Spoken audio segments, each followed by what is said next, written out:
आइए सुनते हैं एक कहानी, एक ऐसा कहानी जो कि किसी की भी जीवन में हो सकती है या तो कभी हुई होगी। खुद को वापस पाने का सफ़र। एक छोटा सा शहर था जहाँ सबकी ज़िंदगी थोड़ी सी तेज और थोड़ी सी उलझी हुई थी। उसी शहर में एक लड़की रहती थी, अनया। अनया हमेशा दूसरों की खुशी का ख्याल रखती थी।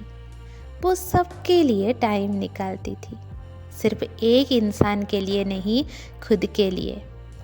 हर सुबह 6 बजे उठना, रश में ऑफिस जाना, काम करना, सबका वर्कलोड संभालना और रात को थक कर सिर्फ सो जाना।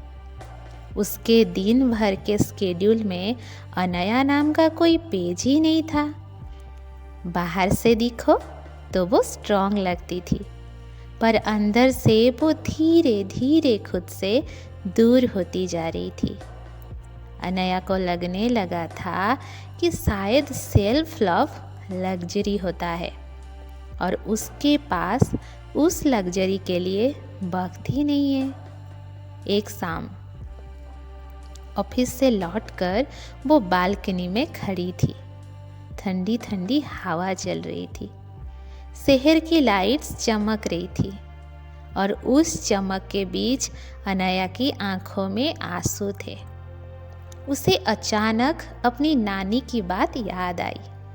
बेटा, जिंदगी तभी खूबसूरत लगती है जब तुम खुद से बात करना नहीं भूलते। इस लाइन ने उसे हिला दिया।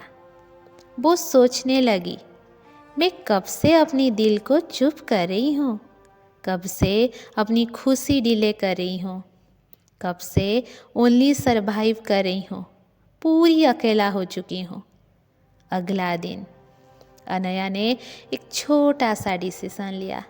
रोज सिर्फ 10 मिनट, सिर्फ मेरे लिए, सिर्फ इस अनया के लिए। पहले दिन उसने अपनी फेवरेट चाय बनाई और बिना जल्दी किए उसे एंजॉय किया। दूसरे दिन उसने डायरी खोली और लिखा क्या वो फील करती हूँ। तीसरे दिन उसने स्काई दिखा और सोचा मैं भी बदल सकती हूँ। चौथे दिन वो नेचर वॉक पर गई। 5वें दिन किसी को नो कहा बिना गिल्टी फील किए। ये छोटे छोटे स्टेप्स उसकी ज़िंदगी को अंदर से चेंज कर रहे थे।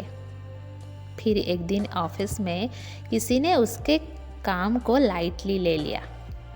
पहले जैसी होती तो चुप हो जाती, पर इस बार अनया रुक कर काम भयस में बोली, मैं डिजर्व करती हूँ रेस्पेक्ट और मेरे काम की वैल्यू होनी चाहिए।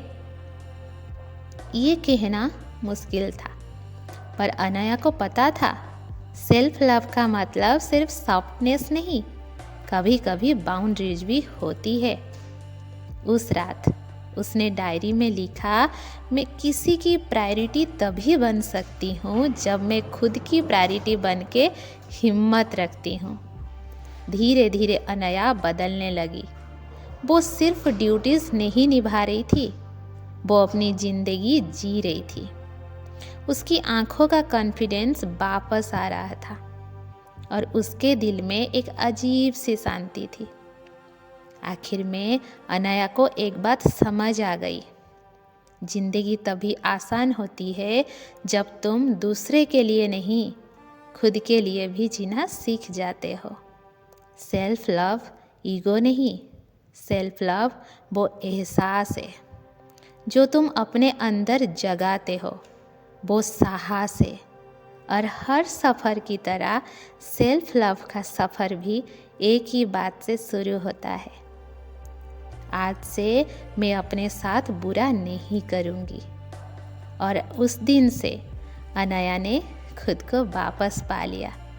उम्मीद करती हूँ ये कहानी आपको ज़रूर अच्छी लगी होगी और ये भी उम्मीद करती हूँ आपके जीवन में अगर ऐसा चल रही है तो आप खुद की दिल की सुनोगी। और खुद को ज़रूर बदलाओगी। आगे जाके अनया के जीवन में क्या क्या हुआ सुनना चाहते हो तो कमेंट्स बॉक्स में ज़रूर बताइएगा।